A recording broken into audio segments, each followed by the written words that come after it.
Ladies and gentlemen, Hex community of all ages, hey, Jake Freedom here, coming to you live from YouTube for this week's Hex how-to. And in this week's video, we're going to look at the calculations that go behind selecting the amount of resources to run in at least a dual-colored deck. Now, these calculations aren't set in stone, they're not concrete, they're just to give you a guideline or a baseline on where you should probably start your resources at, and then you go ahead and play the deck, and then you can tweak it from there. So it's actually pretty easy. I've been looking at some of those calculators online for like Magic, those land calculators, and the math behind it, I never could really find the math behind it, so I think I've come up with the formula, or the algorithm that some people call it, that they use to calculate that out. It's actually really simple to do. And everybody knows you go ahead and you count up your symbols. So for this particular deck here we're looking at, it's this the demo orc deck. It's a blood ruby deck. And so first thing we're going to do is we're going to count up all the blood symbols. And we got 1, 2, 3, 4, 5, 6, 7, 8, 9, 10. So go ahead and copy that down. We got 10 blood. And then we'll go and count up the ruby symbols here. We have 1, 2, 3, 4, 5, 6, 7. We have 7 ruby symbols for a total of 17.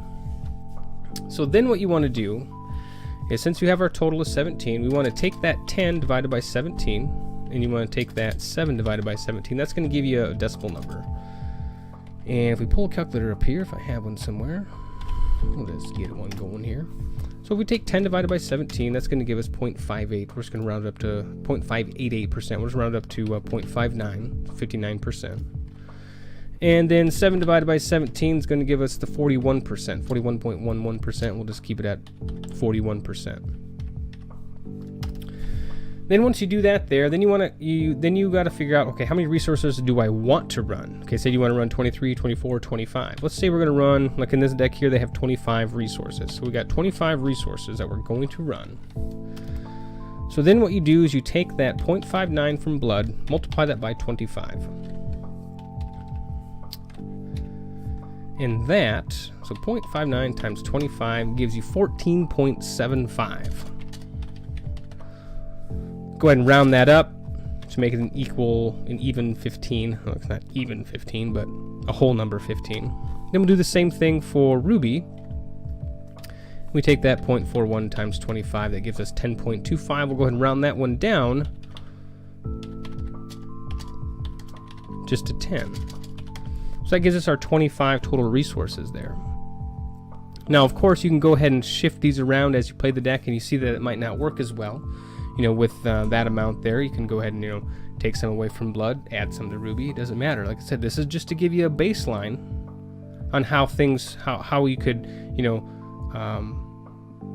how you could add the resources into your deck, you know, right away, so you don't have to, you know, guess. This will give you more of an educated guess, and then tweak it from there.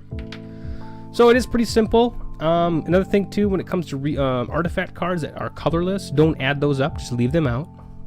You don't need to worry about those at all. You don't add them as a color or dual colors, just leave them out altogether, and the calculations will still come out correct. And then, like I said, you go ahead and just adjust it from there. So other than that, hopefully you liked the video. If you do, go ahead and give it a thumbs up. If you want to see more of these videos, go ahead and click subscribe below, and we'll have another video for you soon.